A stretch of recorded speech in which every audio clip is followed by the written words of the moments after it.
All right, well, we are working with a new lavalier mic, wireless, fancy today. We'll see how this goes. Maybe it'll be good. Perhaps it'll be good. I was thinking today while I was talking to Emily about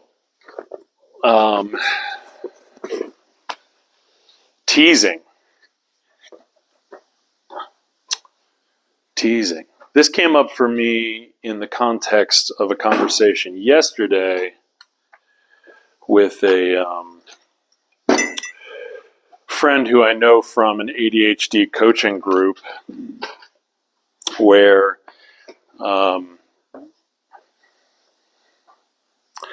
I had the impulse in a conversation yesterday to say something that was a little bit of a tease, like making fun. And I pulled back in the context of that conversation. It was a lot because in that particular relationship, I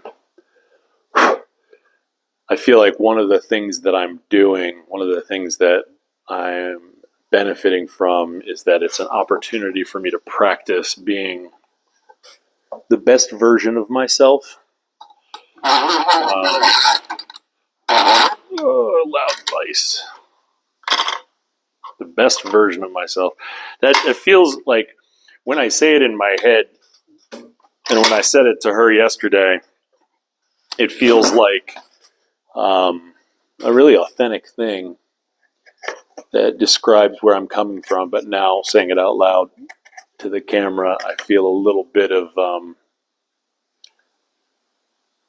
silliness. Or corniness. Yeah, that's a little bit more. But, I do have a growth mindset, or I intend to anyway, to the extent that I'm able to sustain my intentions. Fundamentally that's about being a better and more thorough version of myself. So that's what I'm trying to do. And this came up for me in this conversation yesterday. I realized as sort of a longer running thread for me between my comfort with teasing. It is a tool that I've used in social scenarios for a very, very, very, very long time. That seems to have both good and bad sides. So Emily and I were listening to another one of the great Heidi Priebe videos on Heidi Priebe's YouTube channel. And the idea of being, kind of like, as always, the idea of being authentic in relationships was part of what was being discussed. And I was reminded of my experience yesterday, which made me talk to Emily a little bit about some of the things that I want to talk to you guys about.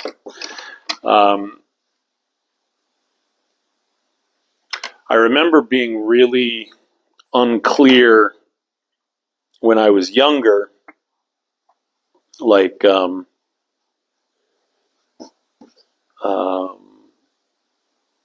child, preteen, adolescent, even young adult, on a lot of the rules and strategies of social interactions. Like, it wasn't easeful for me in the way that it was for some people. My sister's an example of a person for whom it was easeful. And part of what I associate with that ease is knowing what the rules are, knowing what the strategies are. knowing what people expect, and that felt like something I wasn't very good at. And adjacent to that, maybe even because of that, who can say, I was the object of quite a lot of teasing. And young Matthew wasn't excited about being the object of teasing. It was hard for me in a variety of different ways. But what I did observe was that people who did teasing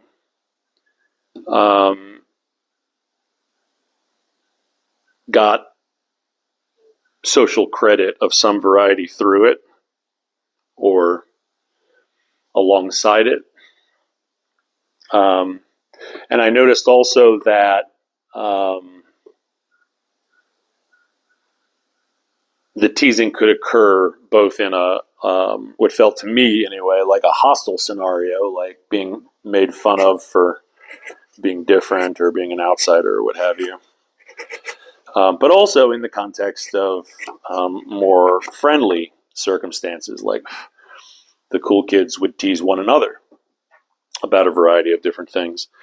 At any rate, I at some point figured out how to use this tool. I think I might have a bird in the garage with me. Yeah. Good luck to you, sir. I found a couple deceased birds in here a month or so ago. So I hope he finds his way out. I do have all three of the doors open, so, well, that's neither here nor there. So I started using teasing, and I did it a lot. Yeah, hi. How you doing, Mr. Bird?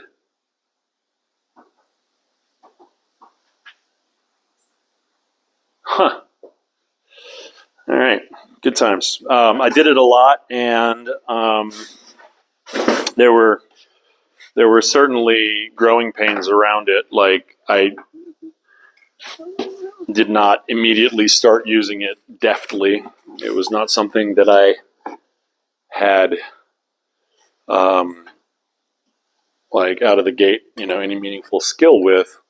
But eventually, like, it became easier. Like, some of the most basic stuff is just like, is it funny? Like, teasing really doesn't work. It doesn't seem to work in a scenario where it is only mean. Like, there needs to be a kernel of humor. Often there needs to be a kernel of truth. And that became a part of the things that I experienced during the transition in my life from a person who didn't have any clue how to operate socially to somebody who had a plan, a strategy. Again, I'm not going to say that it was 100% effective or effective all the time, or even necessarily indicative that I knew what I was doing beyond, say, just straight up aping people who had that clue. But regardless, things that had been socially mysterious to me before started to become available. And definitely not exclusively through the power of teasing, but partly. I think I can say that I made some headway. And that's a powerful lesson, when you go from a state of having little success because your tools are poor to having some success because your tools are slightly less poor. It can be difficult to circle back and be like, okay, in what way are these tools not serving me? Because you're like, well, I went from failing to succeeding some of the time, so clearly they're good, right? When I moved to Atlanta after getting out of the service, was a very formative experience for me because for the first time in my life, I was around this enormous group of friends that were all engineers of some flavor or another. Mostly computer engineers, but you know, I was right next to Georgia Tech, so there was a lot of different skills and intelligences on display, and as a result, I learned a whole new language around communicating truth and communicating knowledge and wrestling with and debating knowledge. It would be difficult to undersell how formative having access to this cadre of friends was for me at the time and in the context of who I am now. And that new set of language with that new set of goals, it included teasing. Now, this was interesting in some ways because certainly not universally, but in many ways, the stereotypical Georgia Tech student is sort of that socially awkward outcast. Only now, instead of being a socially awkward outcast in the context of your average high school or elementary school, we were socially awkward outcasts in the context of hundreds and hundreds of other socially awkward outcasts. So there's sort of this self-sorting, like people who in a different scenario might really struggle with the social elements might find themselves the least disadvantaged in this crowd. And it was, in retrospect, a fascinating thing to see. At the time, it was a little bit terrifying, particularly since I was not an engineer and I was not attending Georgia Tech. I was just hanging out with these guys. And the teasing was used in somewhat different ways. Like often, what was happening with the teasing, particularly when it got more pointed or violent, not violent physically, but like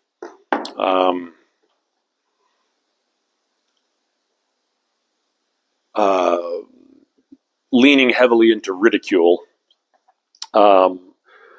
It was in service of mocking ideas. And as has become apparent as I've returned to having relationships with folks who are not engineers, that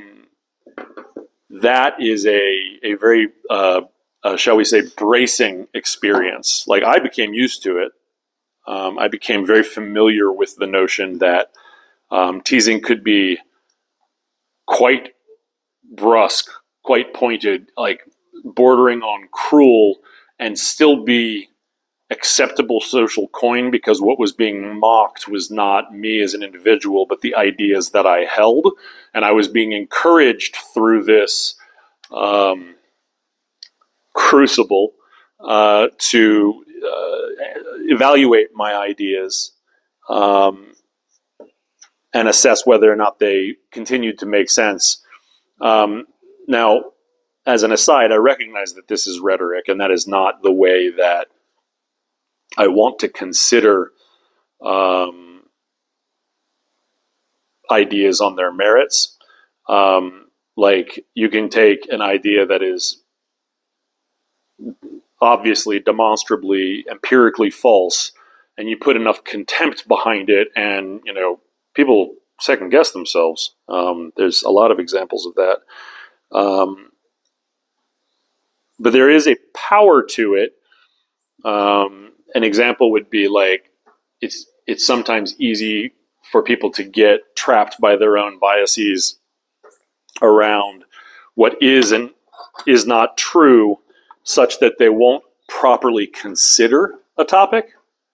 And ridicule will sometimes pull somebody out of that complacency and make them reevaluate their beliefs, and at minimum, reevaluate the quality of their arguments. So there was, a sense that it was serving a purpose and a valid one. This was also a period of time where I was experiencing an enormous amount of anxiety and depression. My marriage had ended badly. I was in shit jobs. I was struggling with things at a bunch of different levels. And I didn't have a really solid concept of the genesis of my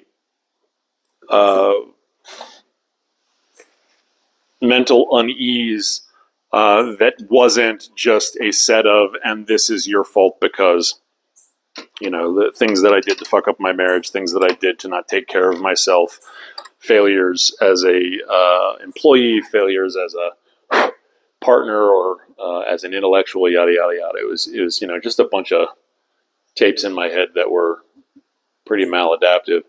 And in the context of this, I also experienced a certain amount of negative associations with teasing. It's sort of a weird thing to evaluate because, it's both something that I think highly of in some contexts and I think poorly of in others. And this was a period of time in my life where I would say, not emotionally evolved. I didn't have no emotional language. Some of my experiences as an adolescent in therapy and in recovery groups that I attended did provide me with some kind of language around emotions. But I would say that it was not very evolved. So in some respects, the idea that at this particular time, I was thinking about the emotional impact of teasing relative to its benefits in a outcome-oriented cost-benefit analysis. And I remember thinking to myself a couple times, maybe teasing just isn't worth it. Maybe the good things that you get out of it are largely subsumed by or removed by or decimated by the negative outcomes. You throw on top of that our general inability or myopia to accurately interpret somebody else's inner emotional experience. Both mine as somebody who really struggled with social experiences at the beginning, and as I've come to understand, even the people for whom it was easeful weren't necessarily right about their assessments about one another. They were just less concerned or blithe, or everyone had a adequately unified vision of the social rubric that even in a scenario where an individual did feel bruised or wounded, they would have an internal dialogue that said something along the lines of, it wasn't them. What they did was appropriate. I just need to be stronger, yada, yada, yada. So, I have come to understand that easeful social interactions that I admired in my youth were not necessarily good social interactions. Regardless. So, that brings me to the point where I've kind of described my first inkling that teasing, to use the parlance of the day, was problematic, and might be something to consider mitigating my use of or discarding my use of.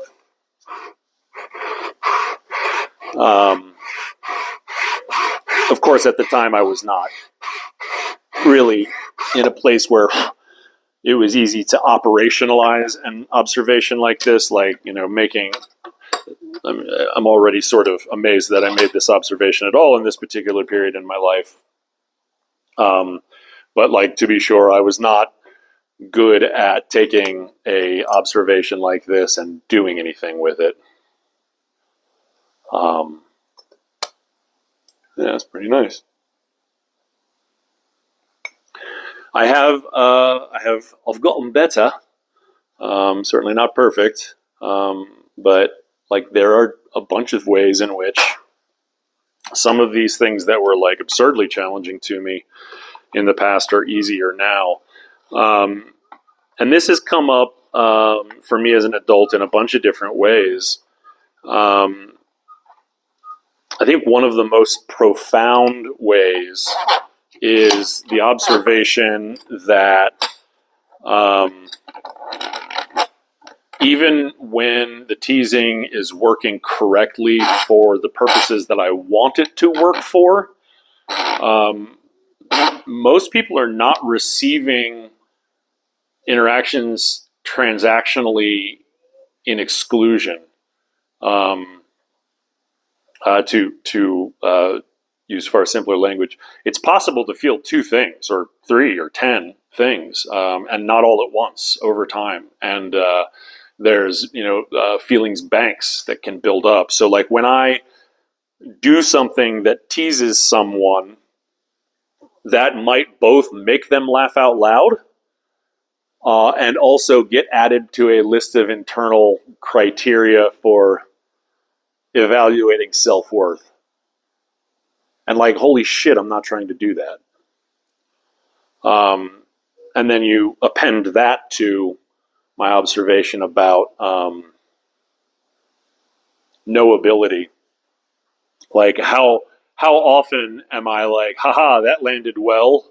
That person, thinks more of me, thinks that I'm clever, thinks that I'm astute, thinks that I'm witty, thinks that I'm willing to take socially risky actions. And then they don't actually feel that way.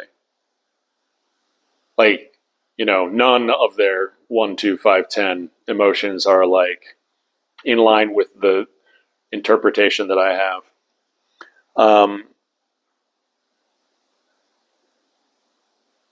It's also the sort of thing that I've noticed is really different in different social circumstances. Like, the ways in which I will tease my friends is very different than the ways in which I will tease my mom. And there's part of me that like has a unified personality theory where like there is some ideal around being a fullness of the best version of myself in as many social circumstances, if not all, as possible. So if I'm willing to use different tools in these circumstances, what comment does that make about the good or poor decisions that I'm making in the context of how I want to present myself more universally? So, some examples.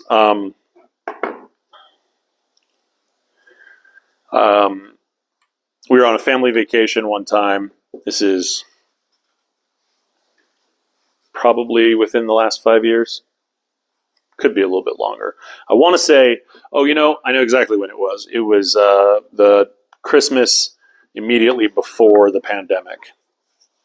We were in Hawaii because of, I can remember that because of the topic. And I don't remember the circumstances, but Emily's dad just says some really funny things from time to time. And like, it's like, sometimes they're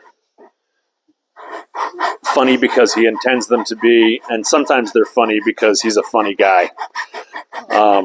And those are two different things, and like you want to interact with and relate to and communicate about those things in different ways. Like, if I say, hey, you're really funny, and the person was trying to be funny, that is handled differently than if the person thinks that they were just being normal and now you think that they're dumb or something like that.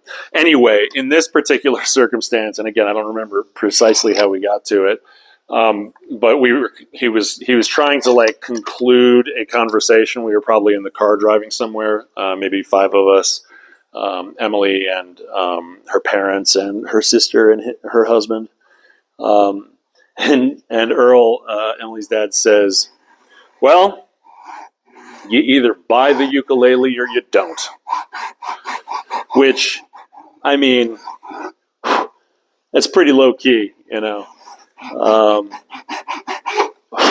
There's nothing spicy in there. It's funny both in the moment and later because there is a amusing, folksy kind of existentialism to it.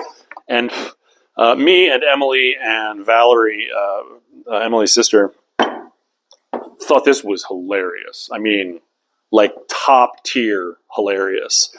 And we will often reference it when we are talking to one another about their dad as one of the ways in which he is a funny and forthright and earnest person. But I have noticed that when we reference it in his presence, he puts on a face that looks like a little bit uncomfortable. Like, one, I get the impression he doesn't remember having said it. And two, I get the impression that he is worried that we are taking joy from it at his expense. Which is certainly not my interpretation of what either Emily or Valerie are experiencing, and it's, to the extent that I'm ever fully aware of my own internal landscape, it is not what I'm experiencing.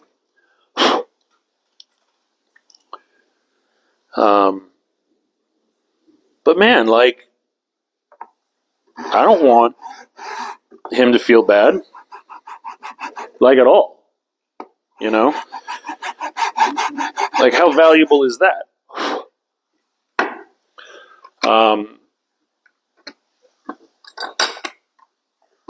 In my relationship with Emily, teasing has been a very common coin of interaction. And, in all of the contexts, we were talking about it today, and we thought of some that I didn't think of in the way that I tease with other people.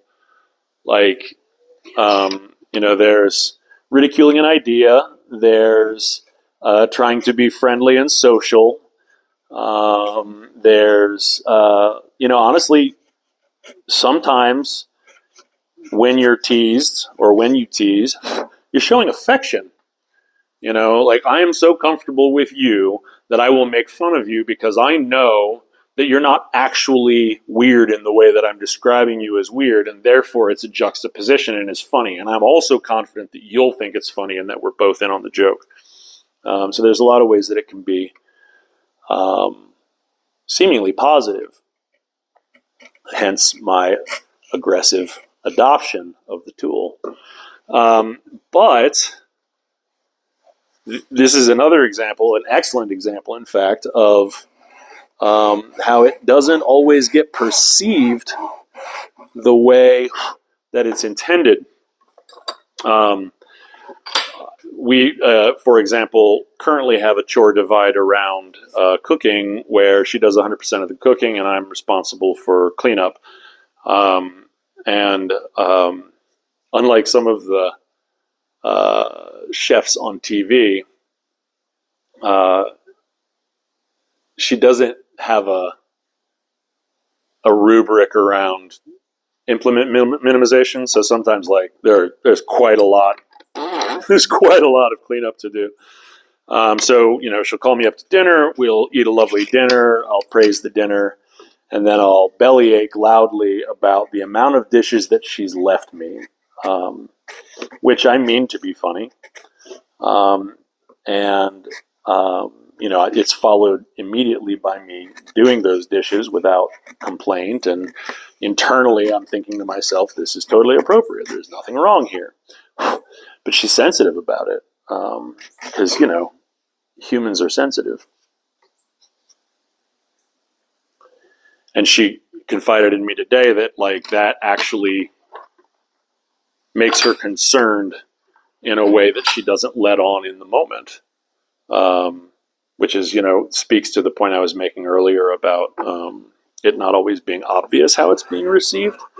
And the interpretation, even in the context of seeming buy-in from the mutual participant, can be misleading. And another one in the context of our relationship that I really had to kind of realize today is that, sometimes the teasing from me is assumed, because that's the way I'm portraying it, assumed to represent a position of levity, a position of humor, a position of everything's fine. But I will specifically choose a topic to tease on. That is something I'm actually quite sensitive about, which is an interesting phenomenon.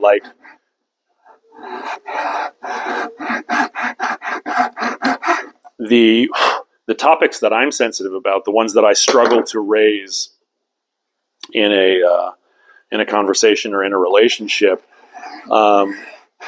being ones that I would specifically choose for this paradigm, for this tool, is something I had to think about. And I came up with two things. I came up with one, if I raise it jokingly first, it's like a test balloon, a trial balloon, a canary in the coal mine. By seeing how somebody responds to a sensitive topic, one that's sensitive to me and potentially sensitive to both parties, in the context of teasing and gauging their response, I gain some information about how safe it is to raise in a more serious way. And it's also, to the same extent, it's a way of bringing to the table a topic that I would struggle to bring to the table otherwise. I guess that's the second thing, is that, it's a trial balloon, and it's also sort of a backdoor raising of the issue. Now, in the context of some of the other stuff that Heidi Prieb has said about being good faith and communicating from a perspective of the things that you intend to be a part of the relationship, as opposed to the things that you're concealing either from your partner or from yourself, it doesn't feel very good faith to raise things that way. And that's one of the things that makes me wonder, on balance, this back and forth between the benefits, the significant, in some ways for me, life-altering benefits that I have received from developing teasing as a tool, a social tool. Is it worth the costs? There's a whole additional subject that I want to get into at some point related to political discourse and the cost-benefit analysis of ridiculing the other side, how just that can feel, and what collateral damage might be created through reaching for that as a tool. But that is a conversation for another day for sure. Mostly what I wanted to get to today was, what my overall relationship with teasing has been like historically, and what led me to debate whether a more full version of Matthew would eventually conclude that the costs are not worth the benefit, and that teasing at least risks more damage, more collateral damage, more direct damage than is consistent with my ambitions for myself, emotionally and intellectually, for the people that I love emotionally, intellectually, and then, of course, ultimately, societally. And I think this comes up sometimes in the context of what is really funny, when you have these frothy debates about subjects that are and are not eligible for humor, and responses and reactions to serious or even just rhetorical and emotional policy proposals. People suggesting that X should not be allowed or Y should be discouraged, and other people being like, "This is too PC." There's a lot of here. There's a lot here. A lot of meat here. The big thing that I'm thinking about though is like personal interactions, and the value that I get from teasing as a tool, which again, is quite arguably leveled up from my earlier experiences, but also quite arguably not as evolved as I want to be.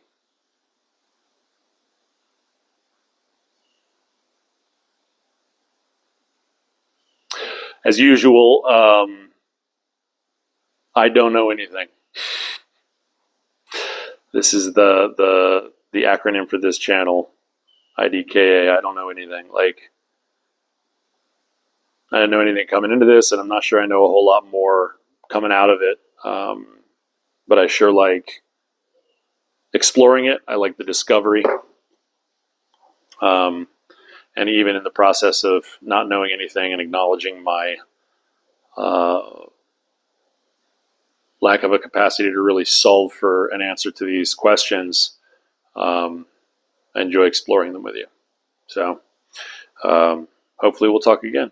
Cheers.